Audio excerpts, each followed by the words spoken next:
और जिसने अपने दुख को ही वास्तविक मान रखा है, और जिसने वास्तविकता की ऐसी व्याख्या की है कि सिर्फ दुख ही वास्तविक मालूम होगा और आनंद कभी वास्तविक नहीं मालूम होगा, वो बड़ी झंझट में पड़ जाएगा। उसने द्वार ही बंद कर दिए परमात्मा के। थोड़ा थोड़ा सरको अपने दुख से, अपनी तथाकथित वास्तविकता से थोड़ा थोड़ा सरको। इसलिए ज्ञानियों ने इस संसार को माया कहा जो दिखाई पड़ता है, और परमात्मा को सत्य कहा जो दिखाई नहीं पड़ता।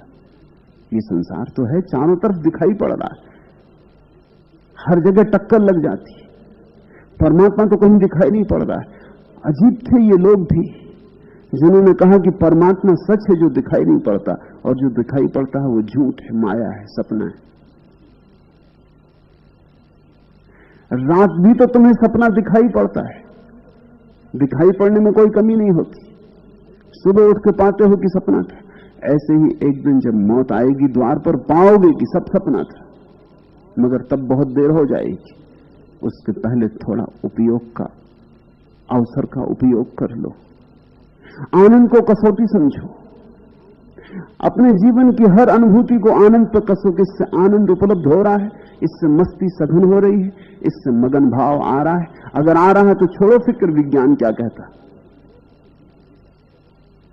तुम ठीक राह पर हो। जैसे कोई बगीचे के करीब आता है तो धीरे धीरे हवाएं ठंडी होने लगती, बगीचा दिखाई भी ना पड़ता हो तो भी तुम अनुभव करते हो कि तुम ठीक दिशा में जा रहे हो, हवाएं ठंडी होने लगी। फिर और करीब आते हो, अभी भी बगीचा दिखाई नहीं पड़ता है, हो सकता है पहाड़ी की ओट में छुपा हो, लेकिन अब फूलों की गंध भी आने लगती। तब तुम जानते हो कि निश्चित हम ठीक दिशा में, यद्यपि अभी कुछ भी दिखाई नहीं पड़ता है। और करीब आते हो तो पक्षियों के गीत सुनाई पड़ने लगते, यद्यपि अभी कुछ भी दिखाई नहीं पड़ता। और करीब आते हो तो देखते हो कि दो आदमी पास से गुजर गए उस दिशा से आते हुए, और उनके वस्त्रों में फूलों की सुवास थी, वे बगीचे से ही आते होंगे। और प्रमाण मिल रहा है, जैसे जैसे तुम्हारे जीवन में आनंद बढ़े, शांति बढ़े, मस्ती बढ़े, समाधि बढ़े, समझना कि परमात्मा की तरफ जा रहे, उसकी संगत करना, उसके पास बैठना।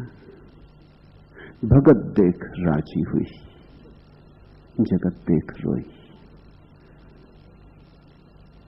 उसके साथ बिगड़ना, वो ले जाए जहां वहां जाना। रेन बिना वाके संग खेलूं, ज्योतियों वाह रिझाऊं। और मीरा कहती हूं उसे रिझाती हूं जैसे बनता, जिस तरह भी बन जाता। कभी रूठ जाती हूं, कभी रिझाती हूं, कभी नाराज हो जाती हूं, कभी प्रेम की बातें करती हूं, कभी फुसलाती हूं, कभी गीत गाती हूं। जो तू वाही रिझाऊं। इसलिए मैंने कहा कि भक्त का भाव बदलता रहता मौसम की तरह।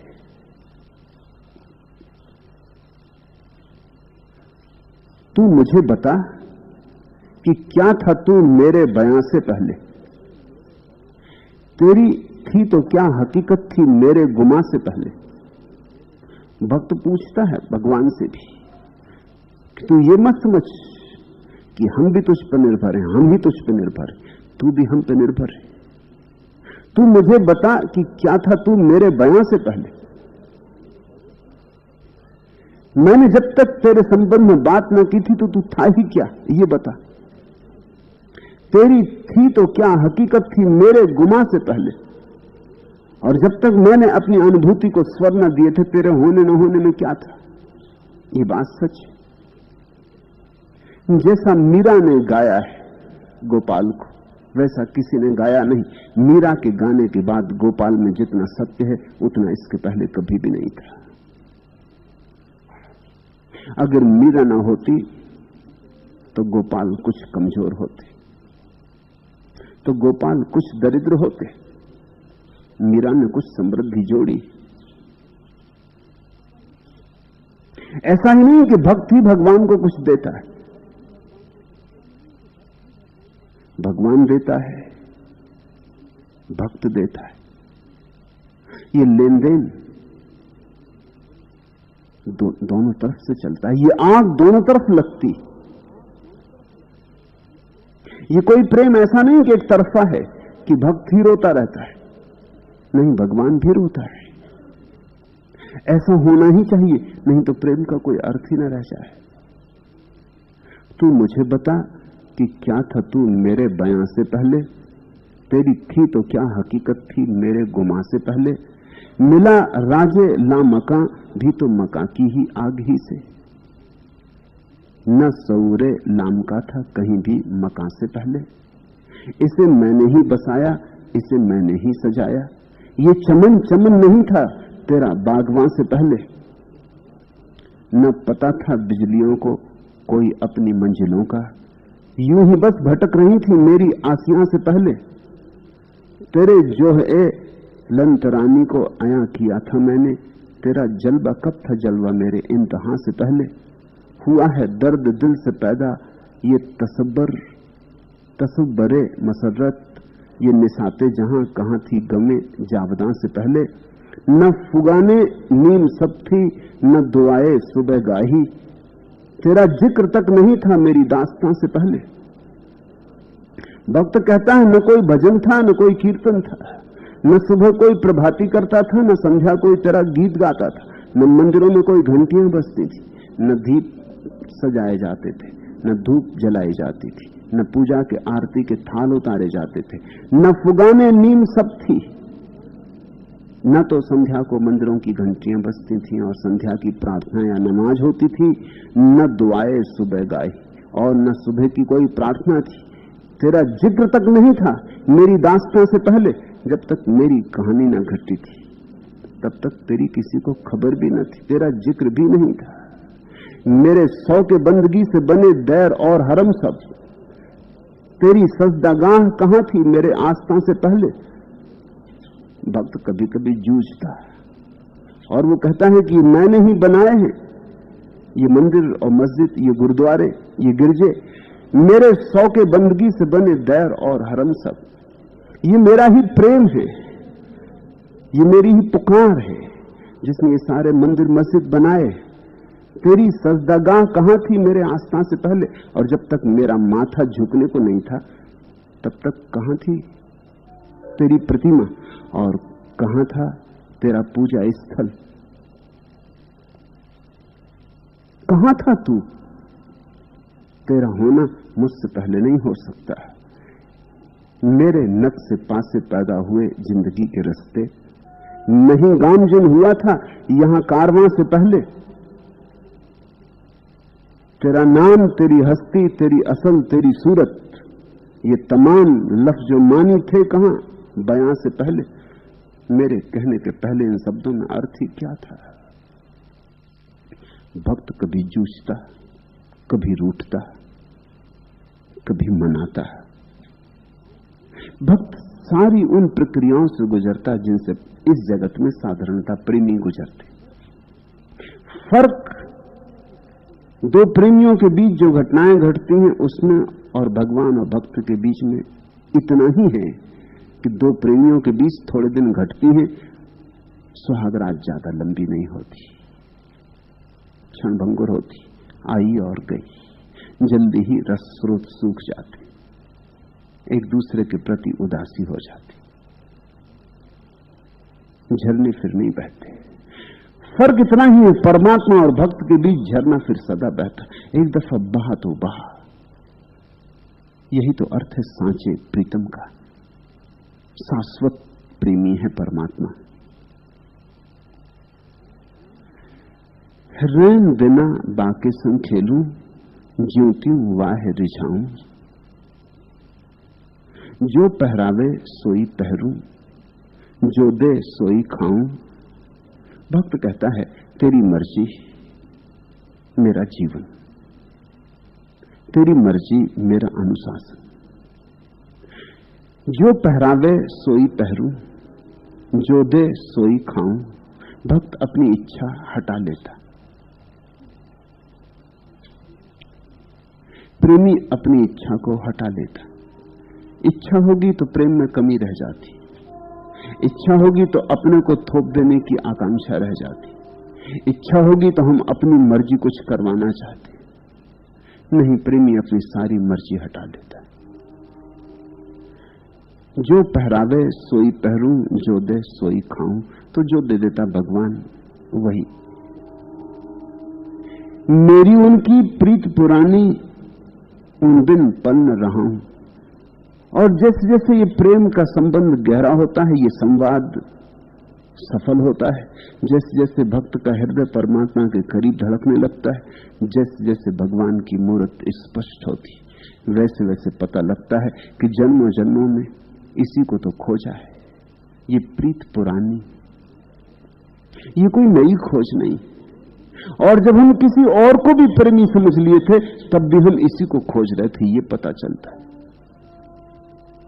जब तुम किसी पुरुष के प्रेम में पड़ गए थे, किसी स्त्री के प्रेम में पड़ गए थे, किसी बेटे के प्रेम में पड़ गए, किसी माँ पिता के प्रेम में पड़ गए, किसी दोस्त के प्रेम में पड़ गए, जिस दिन तुम परमात्मा से संबंध जोड़ पाओगे, उस दिन चकित होकर देखोगे कि उन सब संबंधों में तुमने वस्तुतः परमात्मा को ही खोजा था।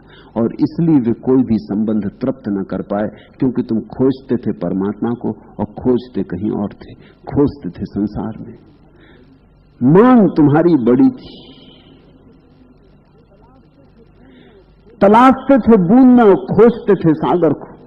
अतृप्त न होते तो क्या होता, असफल न होते तो क्या होता। खोजते थे हीरों को, तलाशते थे कंकड़ पत्थरों में, विषाद हाथ न लगता तो क्या होता। असफलता स्वाभाविक थी, निश्चित थी।